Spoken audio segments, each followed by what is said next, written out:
All right, so I get an opportunity to wrap this all up, and I got to tell you, first of all, before I even say a word about where we're going with the company from here, I'm humbled and honored to work with this crew of folks. I mean, they're dedicated to you as customers. Their whole heart and soul goes into this job, and I really appreciate it. So I want to say that to my team. So give them a round of applause.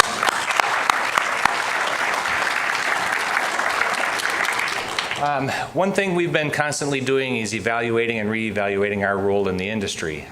We recognize that we are here to help you do business. This isn't about our business, this is about your business. And it's not about you as customers, it's about your customers. So, we're constantly trying to figure out whether or not we're doing the right thing by you and what we should be doing or could be doing additionally. So we contracted with a group, not last year now, but the year before, who helped us develop what's kind of referred to sometimes as the cube of destiny and other things. And this really represents our current business model and also potential futures that we're contemplating for IDEA.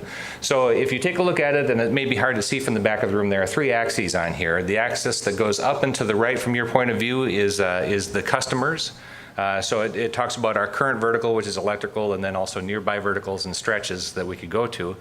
The axis that goes up and to the left is the data-related role. So we are currently an aggregator of data, but there's a service provider role and a reseller role out there for things that we could do. And then the vertical axis talks about data type. So it starts with the transactional data that was commonly associated with EDI, and then you get into this enhanced marketing data for the web stores, and then as you climb that axis even further, it's additional data types like CAD and BIM and some of the other places that we can go. So this is the model that our board of directors looks at and contemplates from time to time, and it's kind of the tool that we use to make sure that we're on the right path. I think the dotted line, if you ever get close enough to this diagram to see it, represents where we are today. So it's just to the left of the orange section on the bottom, just above the orange section on the bottom, and just a little bit to the right. So we have some sample services that we've rolled out, not only for electrical, but we've created limited data feeds for folks in the industrial space, for some in the datacom space. It seems to me there was at least one other. Plumbing as well. So there are some products that are common there, and we recognize for distributors, it's very hard to find many who are exclusively electrical. There's electrical and plumbing, electrical and HVAC. There's a lot of ands out there. So it's really our thought about where can we cover down on the ands to serve the distributor market. Likewise, for the manufacturers, there's a lot of overlap currently with industrial automation, but there are other verticals that the manufacturers, and certainly the NEMA members or the NEMA half of our ownership, where we'd be able to provide value also. So we continue to wrestle with this notion of, what types of data should we be doing, what data services should we be providing, and who we should be providing it to. The other part of it, and I had another diagram that showed this, but it's really confusing, so we just left it off the presentation. But are we collecting the right data? We've had this notion of the 43 critical fields, although the PDD, the data dictionary that we have, describes what, 350, 450 fields? A bunch. Way more than I can count, but it describes a few hundred data fields. But even at that, are those the right data fields? And if you take a look at the industry trends that are out there, and you've seen presentations on this today, during this week, there's the notion of Internet of Things. There's BIM, there's ETIM.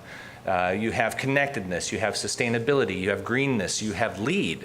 All of those elements from those industry trends factor into somebody's decision-making process for a product that they're going to put out there. So we are constantly reevaluating where we fit relative to the way that purchasing decisions are made today. And are we collecting the right data? Do we have the right fields in the standard? And then are we measuring them properly in terms of quality and completeness, so that by the time we put it all together and the data is delivered to your premise, that you're getting the right data. So this is just a model. And it's like I said, it's what we kind of use to govern our future. And all of us are here. We're available this week. And actually, again, if my folks would stand up, in case you haven't seen or met everybody at the IDEA, people would stand up. Feel free to come to any of us, anytime, any place, except for maybe the restrooms. But, give us your input, give us your feedback, positives, negatives, anything we could be doing, should be doing. We'll take all and any input, and if it's a really good idea, I'll claim it for myself and then present it to the board of directors. So with that, I think I'm the last turkey in this turkey shoot. And do we have time for questions? Do we have? Yeah. So if anybody has any questions that they want to ask, either about the current platforms, the future platforms, anything that you want to get into now, we're all fair game. We've got the portable mic here. We'll pass it around. We'll make sure we get the right person to answer. So any questions at all? All right, I'll answer the first one. No, I'm not the baseball player. Second question. Oh, come on. Yes.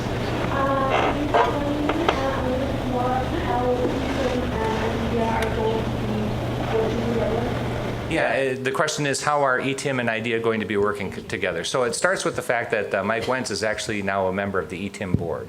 So ETIM has been very largely European-centric until now, and they haven't had the North American input. So Mary has actually been working with them for about a decade, and even the fact that they now acknowledge imperial measurement units is a huge, huge step forward on our behalf. So it only took us 10 years to get there, but we got it. But what it really comes down to is, so that's the working relationship between IDEA and ETIM. What it comes down to is within the data warehouse product that we have right now, ETIM will become a classification system that you can assign to a product. So, if you've got connectors, and we've been using these UNSPSC codes all along, you'll also be able to represent the ETIM categorization for that product, so that when it gets to the market, when it gets to the distributor side of the market, and it's probably more relevant to those who may be doing business in Canada right now, but we're participating because it's a good direction to go. So by the time that product gets into the marketplace, if they want to look it up based on the ETIM categorization, they can. They don't necessarily have to know what the UNSPSC equivalent is. It'll be right there with the product information, and the attributes will flow right along with it. Sure. So the information is going to be provided just one time, like for IDEA, or like in two different categorizations for ETIM and IDW? Well, ETIM is going to be in IDW, so it's just a classification of the product data that's in there. You'll be able to assign the ETIM class to the item to the product at the item level. Okay, thank you. All right. Other questions? Yes, sir. You can either shout or wait for me. Yeah, I can probably just talk. So in terms of the IDW and the data that resides in there, is there a point where we can just query the IDW data directly as opposed to extracting data from the IDW? Yeah, and that was, yeah, if you saw at the end of Mon's presentation here, you saw that we actually had the search tool.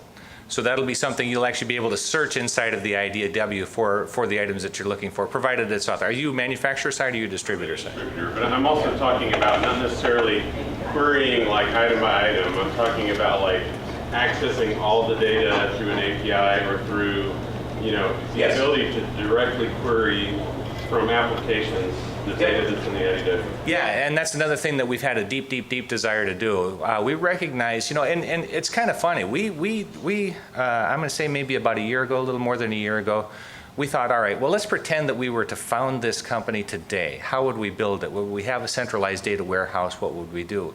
And really what that led us on the path of is that we have a deep desire now to publish an API so that distributors or even manufacturers, that they'll be able to get data in or do some of these other things that they want to do with it through the API. So it may not be part of those first 4 releases that Mon put up there. I don't know, how far is it on the roadmap? Is it in the beginning? It's down.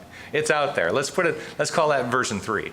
But after we get through the transitions, yeah, publishing an API is very high on our list of priorities because, again, the app world, there are so many things that people could be doing with our data, provided they're authorized, that we want to give them the maximum access to it. So that's exactly where we intend to go.